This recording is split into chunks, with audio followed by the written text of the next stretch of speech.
a very warm welcome to readers of AU Manufacturing News and members of the Australian Manufacturing Forum LinkedIn group as we launch an exciting new campaign. With the help of our sponsors, MYOB, SMC Corporation and Bosch Australia Manufacturing Solutions, AU Manufacturing is searching out Australia's 50 most innovative manufacturers. Innovation in manufacturing comes in many forms, researching and developing new products and new processes, utilising new production equipment and processes, using data in smarter ways, organising, motivating and developing staff, as well as new business models. We want to hear from you, from Australia's most innovative manufacturers. We're asking you today to follow our simple nomination process to tell us how you are innovative, as well as asking you to nominate others. More of that later. Today we'll hear from thought leader Professor Roy Green, who will discuss where Australia stands in international comparisons and what we as a nation do to lift our innovation performance. And we'll hear from two leaders of great Australian businesses we have already identified as worthy of the accolade, Australia's most innovative. But first, none of this could have been possible without the support of our sponsors. Principal among them is Business Management Solutions company, MYOB, a company well known to all of us. Best known for its wide range of accounting software and ERP payroll and workforce management software. To add his welcome, we're going to hear now from the Senior Product Manager for Advanced Manufacturing at MYOB, Bruce Minty. Bruce? Thank you, Peter. Look, firstly, thank you for inviting me. It's fantastic to be here today. And just to let you know, I've worked in the ERP software industry for just over 20 years now for multiple enterprise level software providers, some global, some local. My career span roles across product management, marketing, finance, solution engineering and business development. And at MYOB, we've been part of the fabric of doing business in Australia and New Zealand for more than 30 years now, having grown from its status as the original Australian unicorn, being the first to achieve $1 billion worth of value, to now we're employing well over 2,000 people across Australia and New Zealand, and we're based in 9 different locations across the region. Having started life as an accounting software provider, MYOB's undertaken a significant step towards becoming a cloud-based business management platform. And so in MYOB, whilst we're really focused on delivering our platform to the mid-market manufacturing sector in Australia and New Zealand, we're also very much looking ahead at what are the biggest changes that will reshape this industry. So we've recently surveyed over 300 manufacturing decision makers, and they've told us that of their top three changes they believe will shape the industry over the next 5 years. And just over 50% say that they're going to see more innovation of business processes and workflows, and innovation, of course. And then along with this, 43% see more competition in the sector. And this is partly due to government grants, more manufacturing coming back to Australia due to recent global supply chain disruptions. And finally, 42% believe that there'll be more acquisitions and consolidations, otherwise known as vertical integration, where larger manufacturers acquire businesses to take ownership and control over their value chain. This results in more diverse business models across the sector. So there's some, these are just some of the key factors our respondents see as the biggest drivers for change in our industry. So to help our customers, we've set out a plan to deliver a best-in-class Industry 4.0 and 5.0 technology platform, leveraging the power of our business platform, as mentioned, because over the past 5 years, some of these manufacturers in Australia and New Zealand have started pulling ahead in implementing these Industry 4.0 solutions across their operations, and we see that that these particular manufacturers are now realizing significant value from using sophisticated analytics, employing more automation across their business, artificial intelligence. With digitally advanced SMEs in this sector, 50% more likely to grow their revenue and earn 60% more revenue per employee. They're also 8 times more likely to be creating jobs and 14 times more likely to be offering new products or services. And importantly, digitally advanced SMEs are 7 times more likely to scale. And so with all this, the digitally enabled factory of today looks very different from the leading factory of 10 years ago. And advances in technology mean manufacturers can choose from hundreds of potential solutions and advanced applications. So it's a really exciting time for this industry. Thanks, Bruce. Also supporting our effort to identify Australia's 50 most innovative are SMC Corporation and Bosch Australia Manufacturing Solutions. SMC Corporation is a leading manufacturer of automatic control equipment and pneumatic systems. Bosch Australia Manufacturing Solutions designs and builds advanced manufacturing systems and integration. We'll hear a brief introductory message from both of our sponsors now.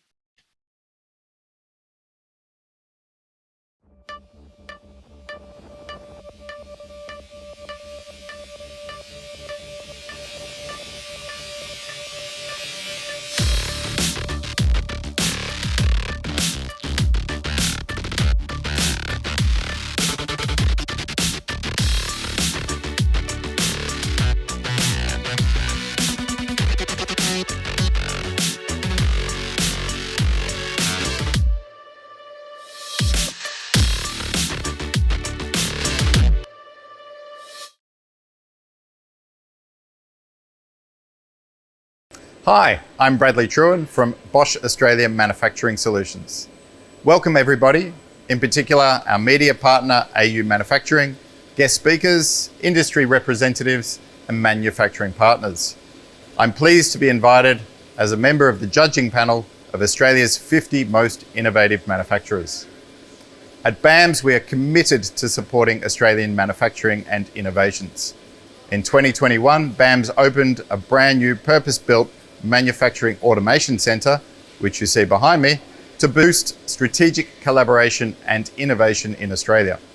We also play an active role in supporting the local Australian manufacturing industry by supporting innovations and programs like this. In the last 5 years, BAMS has successfully supported many local companies from startups through to multinational corporates to automate their manufacturing. All projects are created and manufactured right here at our Manufacturing Automation Centre in Clayton, Melbourne. Congratulations to AU Manufacturing on the successful launch of the program, and I look forward to seeing the exciting projects and innovations from all nominee companies. Thank you and best of luck. Professor Roy Green is one of Australia's most distinguished academics and advisors to government on innovation. He's former Dean of Business at the UTS Business School and former Dean at the Macquarie Graduate School of Management, also former Dean at the University of Ireland in Galway.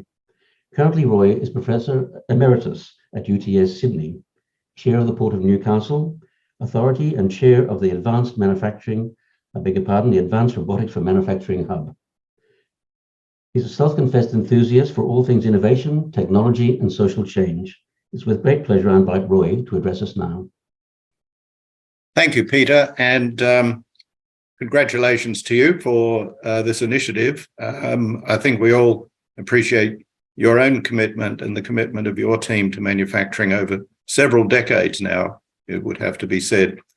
So there wouldn't be too many people in Australia who are not aware of the decline of our manufacturing industries over the last several decades, particularly in the context of COVID with its disruption to supply chains, which is not to say that we don't have strong, globally competitive manufacturing companies. We have quite a few, and some of them, I guess, will feature in the top innovative 50. But the point is that overall, our manufacturing has declined as a share of GDP, now down around 6%, which is below any other OECD country. And we have the lowest self-sufficiency ratio in manufacturing of any OECD country. This is the mirror image of a very narrow trade and industrial structure with a heavy dependence in our exports on unprocessed raw materials.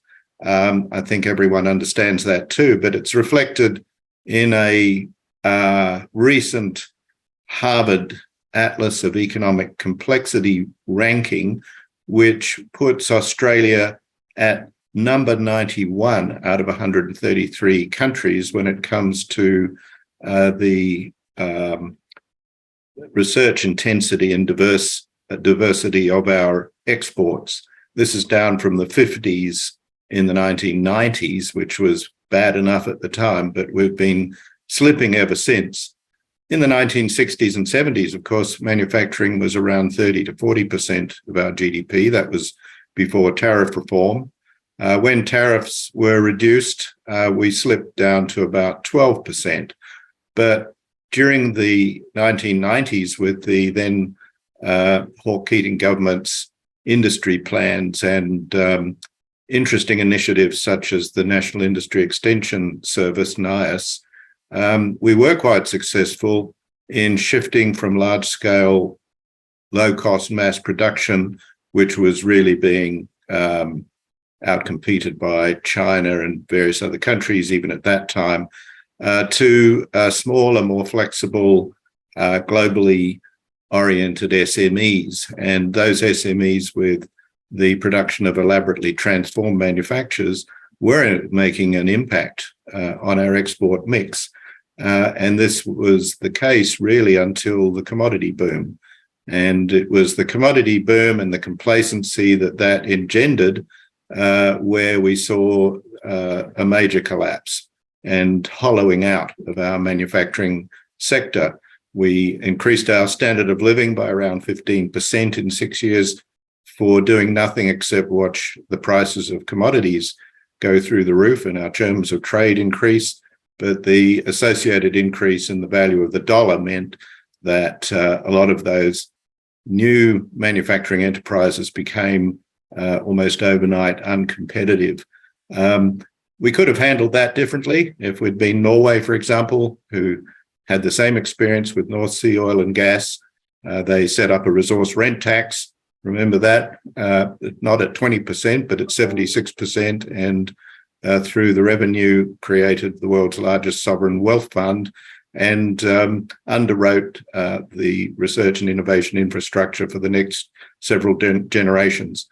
We had a consumption boom, just as the British did with North Sea oil, just as the Dutch did with gas in the 1960s and 70s, and we didn't pay much attention to the deterioration of our manufacturing, and associated with that, the deterioration of our productivity performance, which is now closely associated with continuing wage stagnation. Our manufacturing trade deficit doubled to $180 billion. And as I said, we now have seen a further collapse of the manufacturing share to 6% of GDP. The intergenerational report of a year or so ago projected that if we wanted to increase living standards in Australia, we would have to do better than 1.5% increases in productivity in the future. But there were no levers proposed in that context to get to that point. It was simply a projection. And there have been no levers really since then that would turn this around. Other countries are investing heavily in the industries and technologies of the future. We've seen our R&D expenditure by both business and government deteriorate from over 2% to 1.79% of GDP, while the rest of the world is increasing their expenditures. Average for OECD now is around 2.5%. Some countries, Israel, Korea, Switzerland, a few others, are at 4 and 5% of GDP. That's how they are approaching post-COVID reconstruction. And along with that, along with the lack of expenditure by both the public sector and business, we see a fragmentation of our programs. It's not just that we're not spending enough, they're not being the programs are not being allocated to the right places, and there are just too many duplicating small-scale programs that don't have critical mass, to the point where in a report a few years ago we found that we had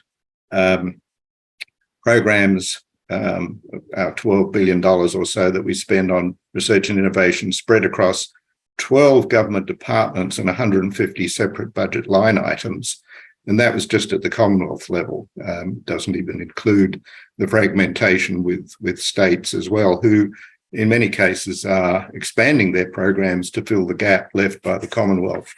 But in more recent times, we do see some action by government. We have a new government in town, And we have the $15 billion off-budget National Reconstruction Fund with its 7 priority areas around medical, around agri-food, around adding value to resources, advanced manufacturing, critical technologies, and associated with that a national robotics strategy in preparation, quantum strategy, the Made in Australia office, the attempt to build sovereign capability, and in other portfolios, a review of our universities, including their impact on innovation. And it's really been universities that have done the heavy lifting around R&D in the last few years, but that's on the back of international student revenues, which we found during COVID are quite precarious as well.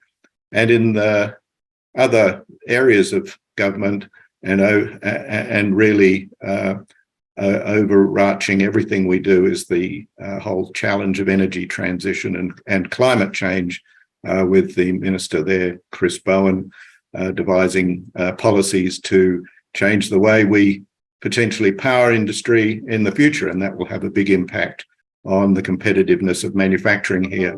So where are we going as a country? We seem to be heading tentatively in the right direction. Whether we're doing enough is another question. The NRF is an important step, but it's not an industry policy in itself.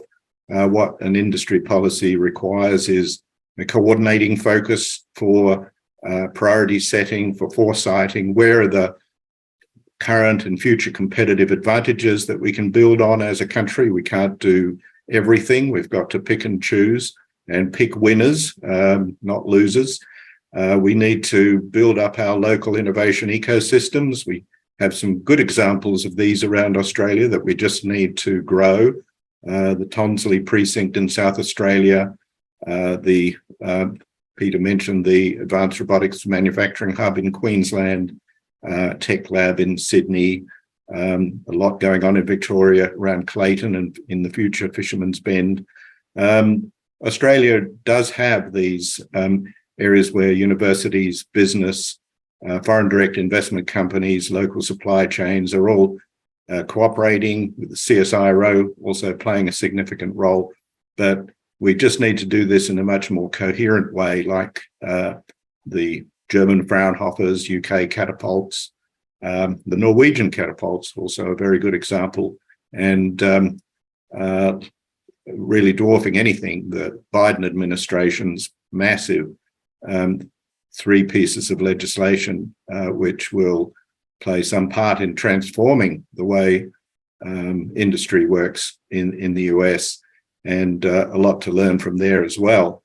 But a couple of other things that we need to pay attention to: our public procurement policies, our skills policies, and our approach to foreign direct investment. We're very good at getting overseas companies to invest in mines and agriculture, not so good at getting them to invest in innovation ecosystems and the growth of our knowledge-based industries. But it's in our knowledge-based industries that our future lies. We will continue to have comparative advantage in natural resources, and we can build on that, especially in the battery and EV supply chain. We can do most of that here. But the real future for us lies in not so much in comparative advantage through natural resources, but in competitive advantage, using our knowledge and ingenuity and making things for ourselves and for global markets and value chains. Thank you.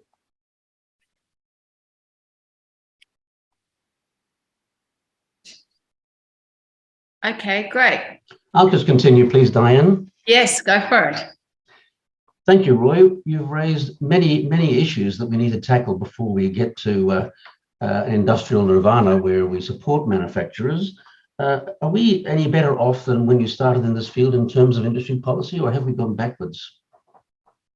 Well, I think we've just been treading water for at least the period since the commodity boom. We saw some big steps taken during the 1980s and 90s associated with the tariff reductions. to make our industries more competitive in global markets.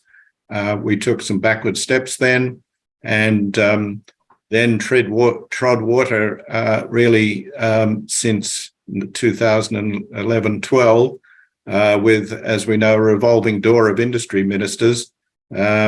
8 ministers in 9 years, or 9 ministers if you count the surreptitious portfolio of the Prime Minister. And we now have a new government which is committed to sovereign capability, which is committed to building up Australia's role in manufacturing, exports and supply chains, and which is committed to what is, I think, in Australia, a new approach to industry policy using the National Reconstruction Fund for co-investment. It's not a grant funding body. It's to invest in equity and provide loan guarantees. But of course, there will still be a role for grant funding, and there'll be a role for tax credits such as the RDTI. But the most important thing, in my view, is not just the funding, it's to get the structures right, because the structures have been allowed to fragment, every new minister slicing and dicing programs so that they can have a launch of shiny new things. Now's the time to pull it all together, and not just at the Commonwealth level, but also in conjunction with the states who have shown themselves willing to play a part in national industry policy, but we really haven't had the coordination or the coherence to make that happen. Yes, Roy. Now, you mentioned some of the bright sparks that have happened under the new government, the National Reconstruction Fund, and I'd also add Jobs and Skills Australia, which will bring together planning for future roles in industry. But this is not an industry policy. Where does the government stand? Are they really committed to developing the industry policy? Well, I think you'd have to ask the Minister, Ed Husic, and the Assistant Minister for Manufacturing and Trade, Tim Ayres, that question. I believe they are, but they're doing it one step at a time. The government had committed in its election platform to the NRF, the National Reconstruction Fund, and so that's its first priority. Now, that's run into a few problems, as we know, because the coalition has decided to vote against it. I don't think the government expected that, and that leaves them negotiating with the Greens, who do not want to see any new investment in any new coal or gas mines or gas facilities. And a compromise there will have to be found, but it's taking up a lot of valuable time before the legislation can be passed. Once it's passed, I think the attention will then turn to the rest of the national industry and innovation system. We also have the Accord review, the review of universities by Professor Mary O'Kane coming up. And it shows that a lot of what we need to do is spread across a number of portfolios. So what I think I would hope for, and I fully expect the government to pay attention to, is the development of a whole of government approach to industry and innovation policy. It just can't be done in one portfolio. It requires the industry portfolio, education portfolio, skills, and indeed the climate change and energy transition portfolios to work together, coordinated to some extent by Prime Minister and Cabinet and the new head there, Glenn Davis, who understands all these things very profoundly, to make the changes that we need. Thank you, Roy Green. Now we're going to hear from leaders of innovative Australian manufacturers. Our panelists today are Matthew Holloway, CEO of Holloway Group, and Peter Torley, founder and CEO of 3RT. Peter, I'd like to start with you today, as you're uniquely positioned, I think, to respond to Roy Green. As well as leading a number of innovative firms, Peter was formerly managing director of the World Economic Forum, a body which has done much to shape national industry agendas. Peter, how would you respond to Roy Green's view of Australian manufacturing policy as rather deficient? Yeah, well, that's a big question, isn't it? I mean, I've been in Australia now for 14 years. I mean, you can hear from my accent, I'm from Europe. And this discussion has been going on for 14 years. Scandinavia is, I think, the best example, which was mentioned. I came to Australia because we believe that Asia is the future. Being in Australia, you're very well located. It's a very advanced economy. It has wonderful universities, and it has a government, especially state governments, who are ready to invest in companies. Yeah, for us at 3RT, the most important advantage was the R&D tax refunds, which are a godsend. I mean, you spend $100. At the end of the year, you get $47 back in cash. So an amazing way to manage your cash flow whilst being incentivized to invest in R&D. Yeah. So yeah, look, I've been focusing on my company. I've been focusing on working with the governments to help me build my company, and they have been very supportive. This bigger question around policies, I think I'll leave it to Roy Green and the politicians. Okay, thank you. Matthew, you're a new generation of manufacturer who've taken over a 3-generation family company. Is government industry policy really relevant to a company like your own?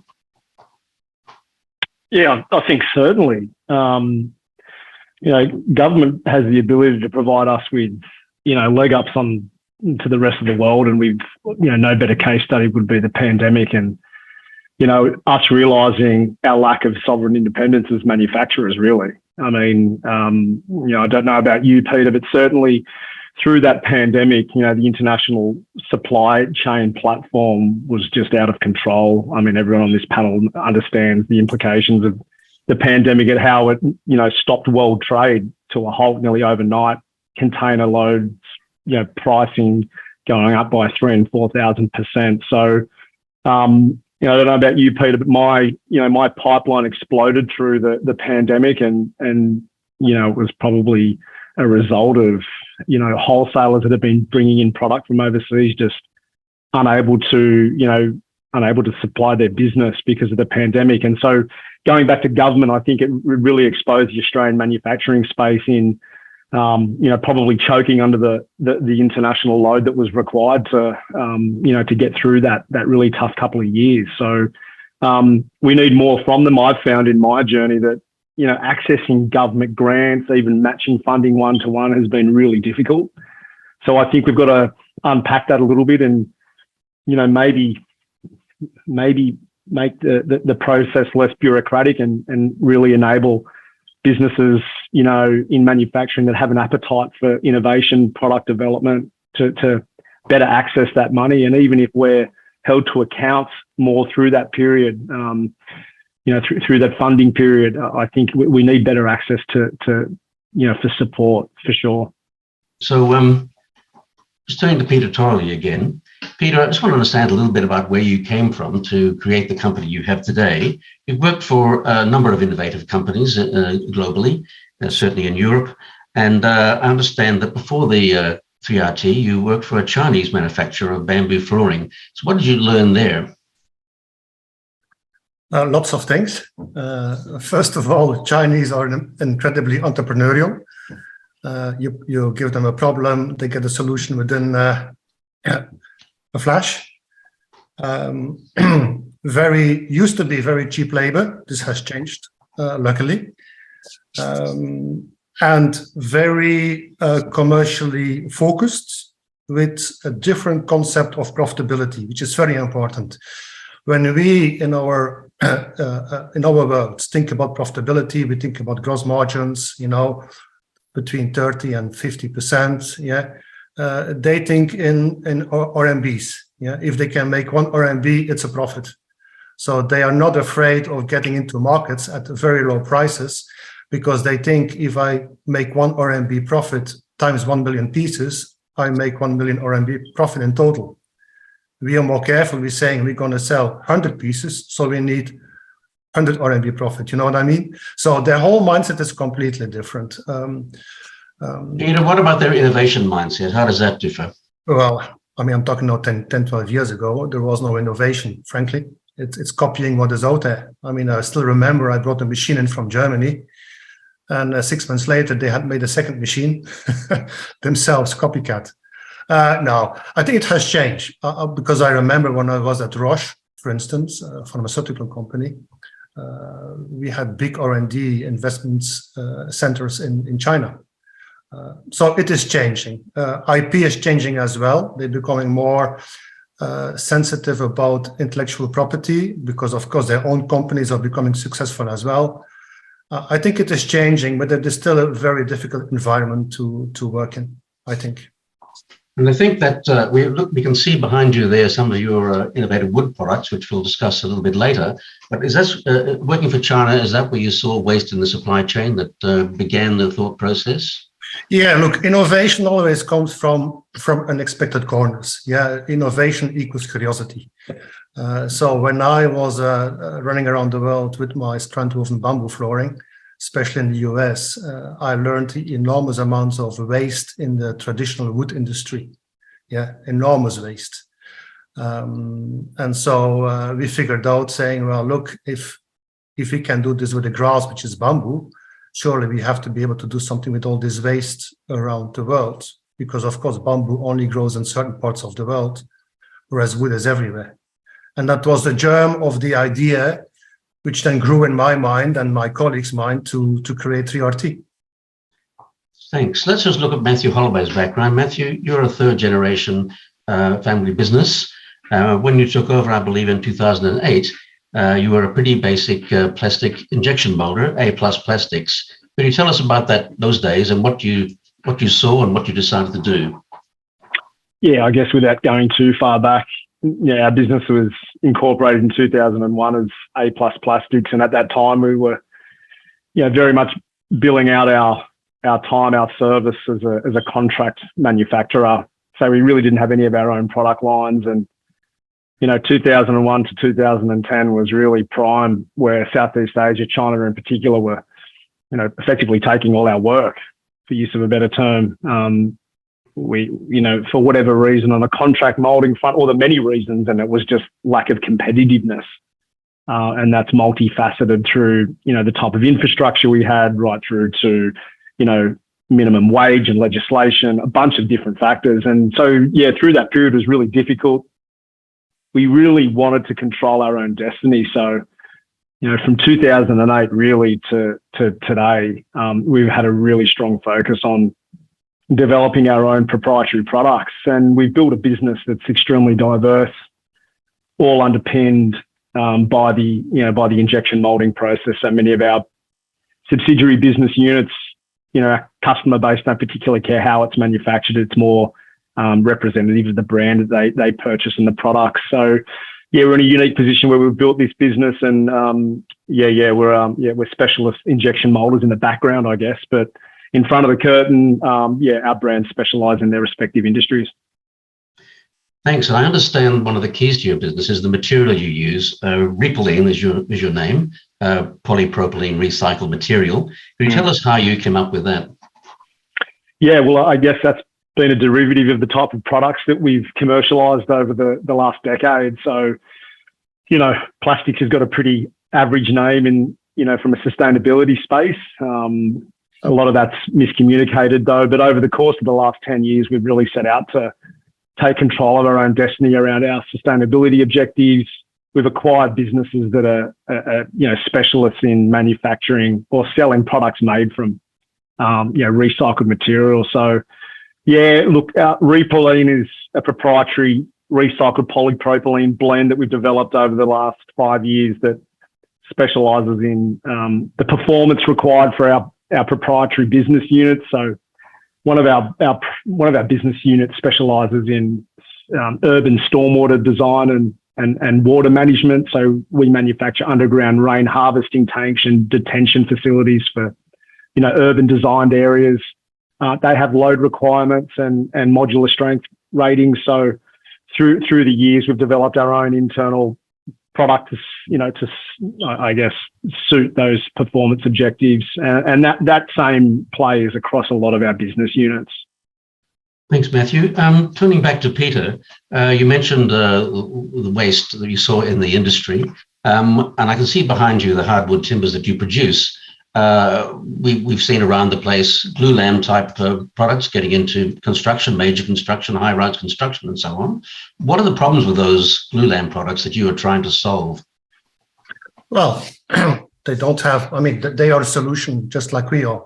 The basic or the uniqueness of our technology is basically in trying to address the shortage of wood in the world, there are a lot of plantations being grown, but a tree takes time. So plantations takes between 30 to 50 for softwoods, up to 80 years for hardwoods to be ready. So the glulam products are using rather mature quality products from plantations.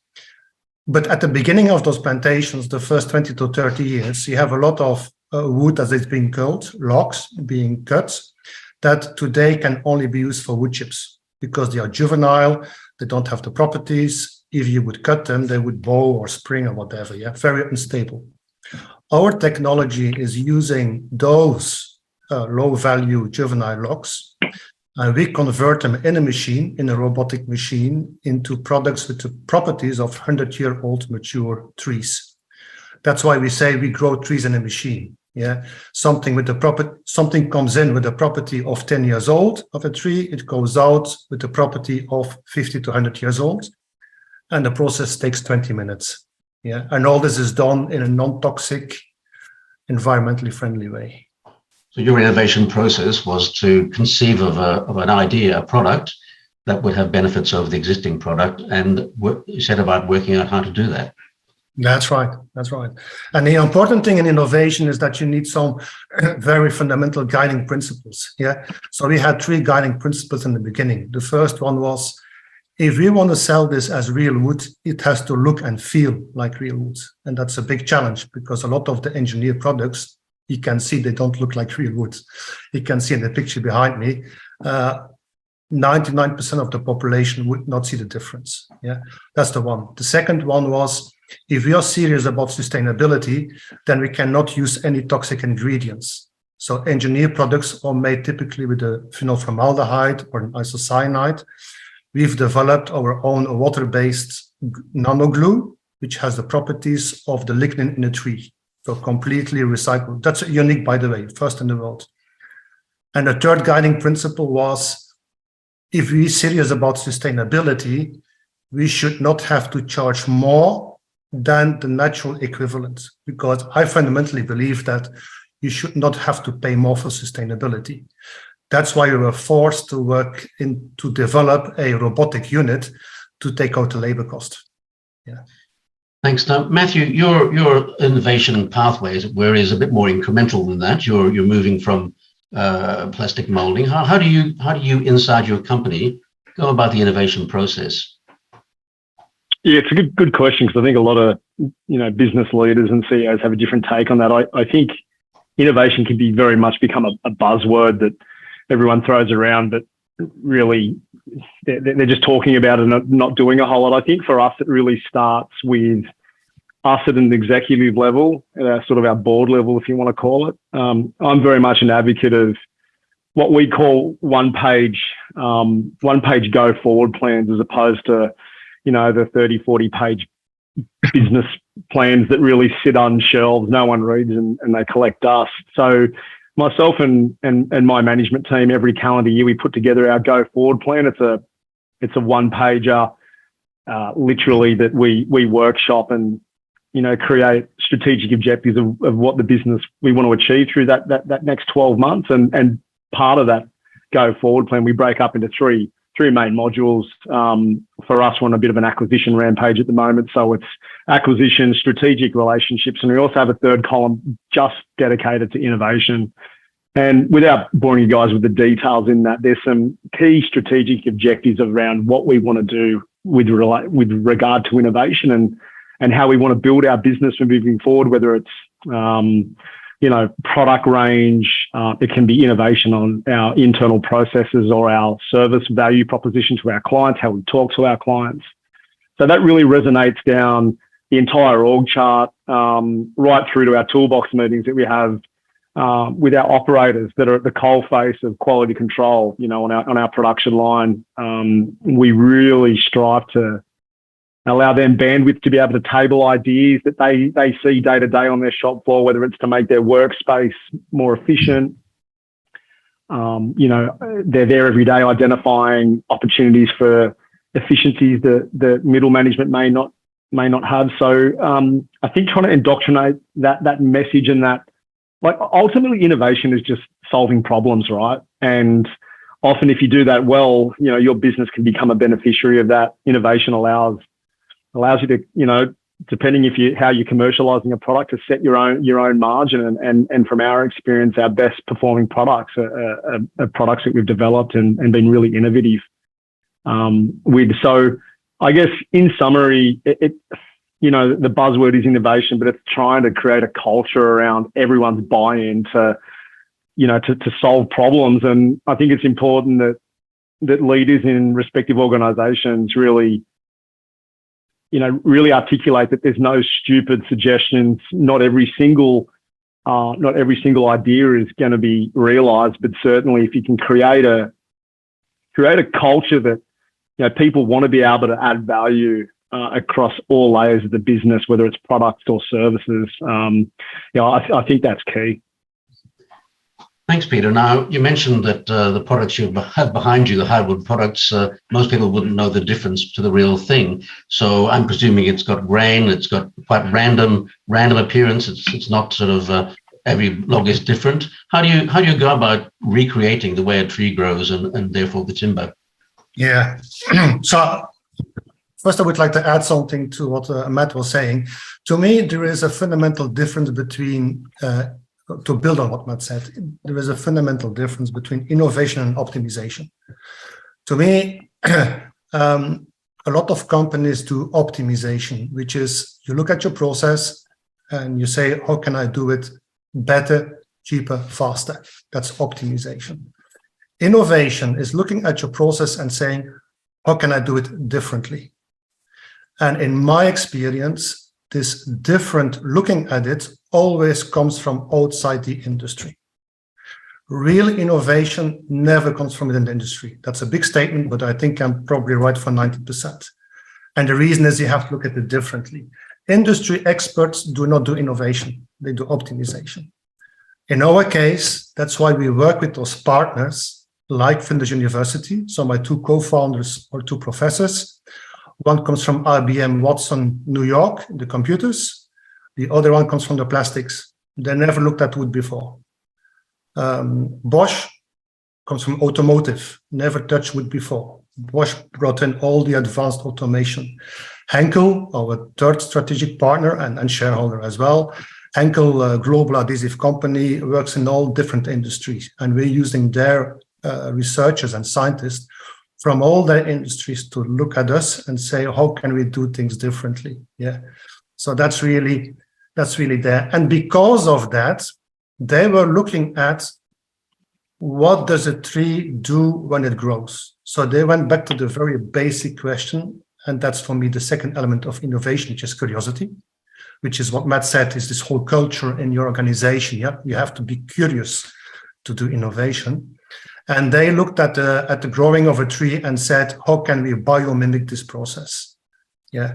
And so it's basically from the fundamental basic questions of the why and the how that they use their own expertise from their different industries to bring it into the wood industry. And so we have two pillars. We have a material science pillar and we have an automation pillar. The material science pillar is creating the conditions to cure the wood just like a tree does. Yeah, there we use two scientific approaches. One is nanotechnology. Yeah, is going back into the little small particles, and the other one is material science. How do you put those particles together? So there we work in strategic partnership with Flinders University and Henkel. And then the second pillar is the automation, advanced automation, Industry 4.0, data analytics. And there we work as main strategic partner with Bosch, where we benefit from all their knowledge from the automotive industry worldwide. Yeah.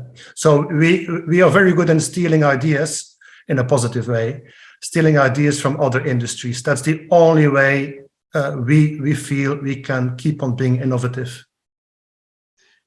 Thanks. Now, Matthew, you've developed a number of your own products, a drainage cell product, basic storage containers you still manufacture, Biax waffle pods used to create concrete slabs in building, GeoHex erosional control products, and so on. And they're bestsellers you mentioned before. Now, I understand you've applied that innovation process to outside clients. So how does that work? You've become an innovation facilitator, in fact, you told me. Yeah, it's probably, I guess, that service, the value proposition or service that we offer to our clients, probably we don't have as much control over the innovation process, but certainly holding our clients' hand through the commercialization of something new. So they'll often come to us with an idea. We've got the ability to take them through each stage of the design or the product development process, starting from design, FEA or finite element analysis via their CAD, and then we go through prototyping, manufacturing the tooling into mass production at our advanced manufacturing facility in Sydney. And through all those stages, there's often ways that we can add value to the client, whether it be through material selection, even directing them through the Oz industry and contacts we've built over the years to help them access the entrepreneur's brand or, respective funding that'll help develop their product. So yeah, certainly we pair with our clients, and we're a company that can add value through all those stages of the development process. So I think it's probably sharing our experience and our own case studies, developing our own products that our clients really become of benefit. Thanks. And I think you mentioned to me before that you had developed lawnmower parts for outside partners and also parts for water heaters and so on. So yeah, correct. Involved in innovation elsewhere. Now, going back to Peter, you described the process working with the scientists and with Bosch Australia Manufacturing Solutions to develop a manufacturing cell. And you mentioned before, I think, that you produced the product within 15, 20 minutes from start to finish, all digitally controlled. Now, how are you marketing this company, these machines? They're made in Melbourne by Bosch and perhaps in Europe by Bosch. How are you marketing this concept you've come up with? Yeah, so our business model is licensing. So we have an EAS model, equipment as a service, which means, so we have a 6,000 square meter innovation center in Adelaide on Adelaide Airport grounds, supported by the local government. Thank you. Adelaide, because it's not far from Flinders University, right? So where we do a lot of our research. And there, what this innovation center allows us to do is, for instance, we have a customer, argument's sake, in, say, something Malaysia, and they say, look, we have here our pulp logs from this type of plantation. What can we do with that? So they send the material to us, to the innovation center, which is purpose-built with the machines there as well, to start developing all different products and applications that we think they could use. Yeah, either decorative, structural, and so forth. Yeah. And then once we have done that, we know basically the whole investment plan that will be required for them. We can calculate their return on investment. And then it's basically a licensing model, yeah, where people can buy the machine from us. And then all those units are digitally connected to our innovation center, because we do constantly data analytics on all that, just to keep on learning and doing preventative maintenance and all that stuff. So it's a whole model where I'm a big believer in partnerships. Yeah. So, and if we can work with the customer in this type of sticky relationship, where they constantly give us feedback in market needs, and we can use our skill set to every time give them better and better solutions, that will be a very successful partnership. Yeah. And so we have built our capabilities on purpose to be able to service that model. And everything which is not critical to that service model, we bring insight from outside strategic partners. Thanks. And Matthew, of course, you have, to a much lesser extent, liaised with scientists. So I believe you work with the University of Newcastle on the plastic blends. Do you see your future as being more collaboration of that sort? Yeah, definitely. Newcastle University have been a key strategic partner for us in developing a number of projects. And certainly, non-university collaborations, I think, are critical with regard to being strength in numbers, particularly targeting respective industries. So, like Peter touched on, having external specialists that not necessarily part of your business internally coming in and workshopping ways to improve products or services, I believe is hugely of benefit.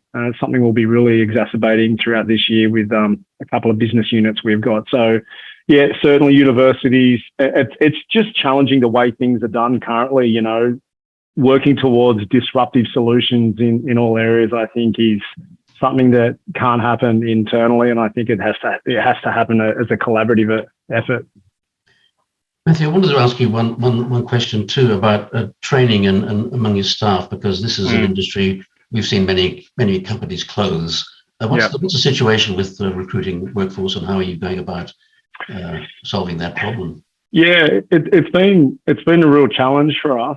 Not so much unskilled labour, but because we have quite a rigorous internal training program for our operators at the coalface, like I made mention earlier, strict operator work instructions depending on what product lines that they're on, and we're really comfortable with training our staff internally. But certainly skilled labour has been quite difficult.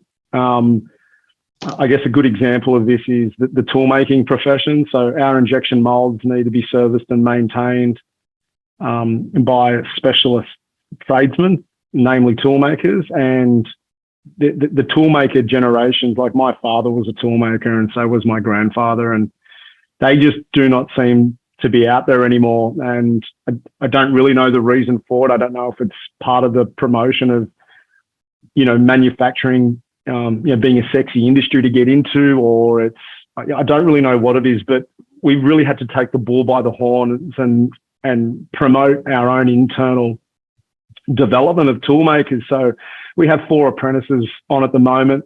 We're really trying to nurture their development. They go to TAFE 1 day per week, whether they're doing toolmaking or they're doing polymer processing at TAFE out at Lidcombe.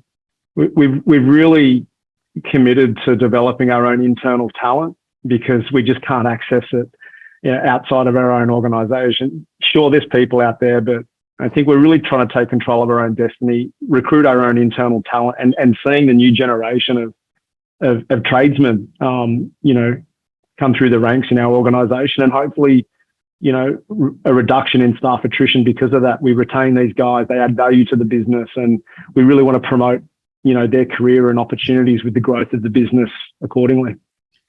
Just briefly, Matthew, are you optimistic about your future in manufacturing?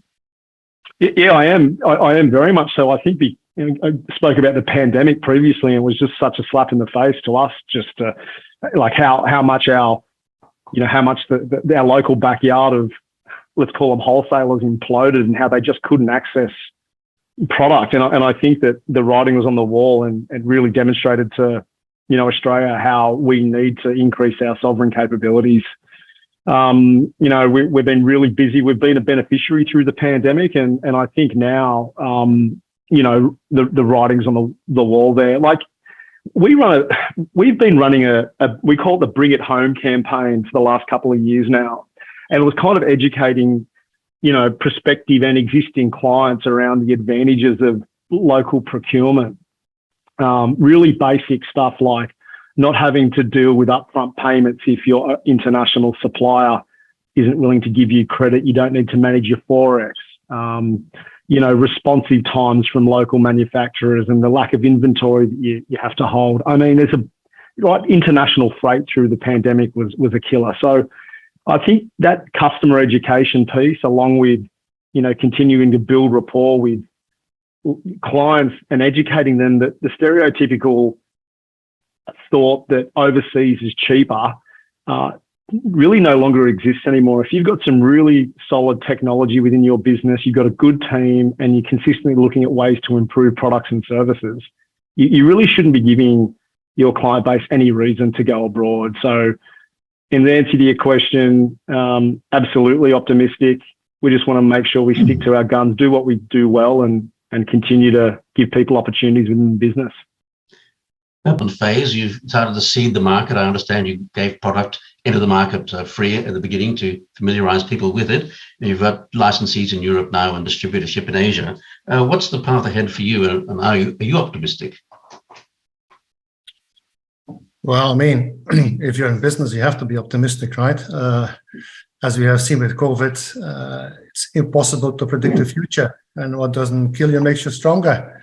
So the thing is to make sure that we have cash is king in any business. So make sure that we can predict, or at least be careful about any eventualities that may come, and really grab the opportunities which are there, and learn from the mistakes, because in business you make more mistakes than good bets. So if you can handle the mistakes and learn from them, and that's why you have to be optimistic, of course, and that's it. So we live in a very strange world, right? Nobody would have ever imagined, like in the wood industry, first the COVID, to Matt's point, wood is a global commodity flying around the place. You wouldn't believe it, the carbon footprints.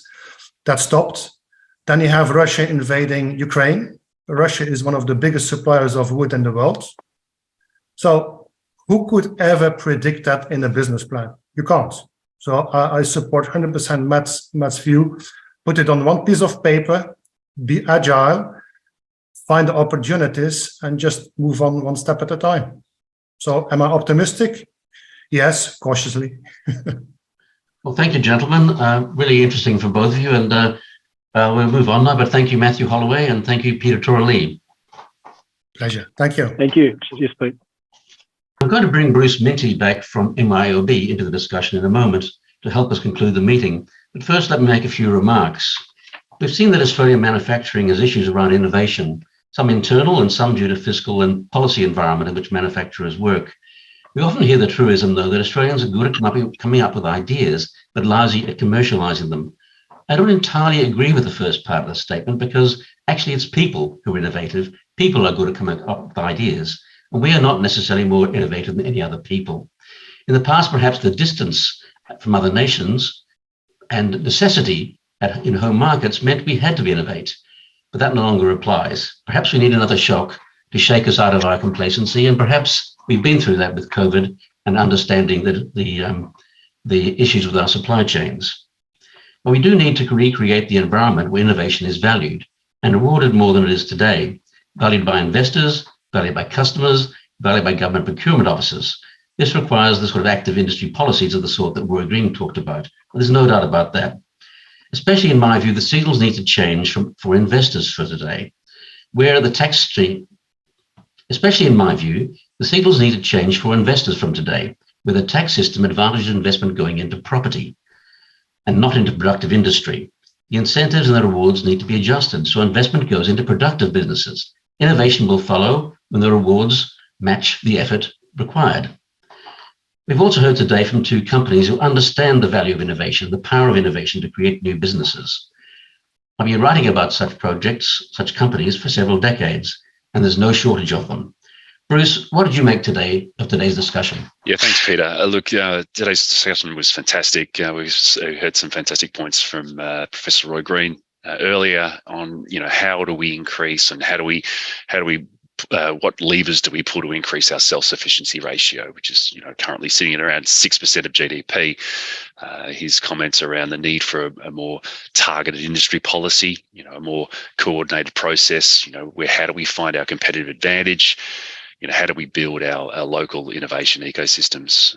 Importantly, too, the skills policies that we need. Building our knowledge-based ecosystems was certainly a point that he highlighted. And then also, how do we get our structures right? How do we make this a whole government coordinated effort with less fragmentation at that federal level and also state level too? And then also into Matt's comments, who stated that government funding of innovation is vital in order to boost our sovereign capabilities there. And and he's had tremendous success in developing his proprietary products, and that's obviously key to a sustainable business model. The other points there made, I would like to point out there around, offering, innovation as a service too. Another point Matt raised, and how he helps his clients, source materials, source funding, and so on. So, and then importantly, nurturing your own talent, nurturing your own internal talent is key to success. And then finally, to Peter's comments, Peter, who grows trees from machines, I thought that was fantastic. In 20 minutes, no less.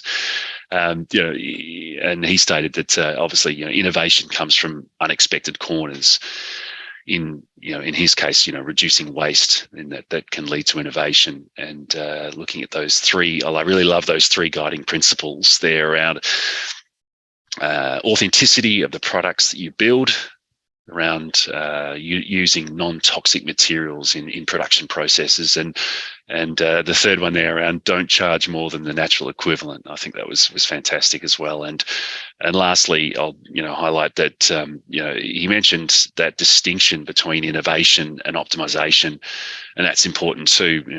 Based on what we've spoken about in here, and that optimization, as he mentioned, is all about how can we do things better, and innovation is primarily focused on how can we do things differently.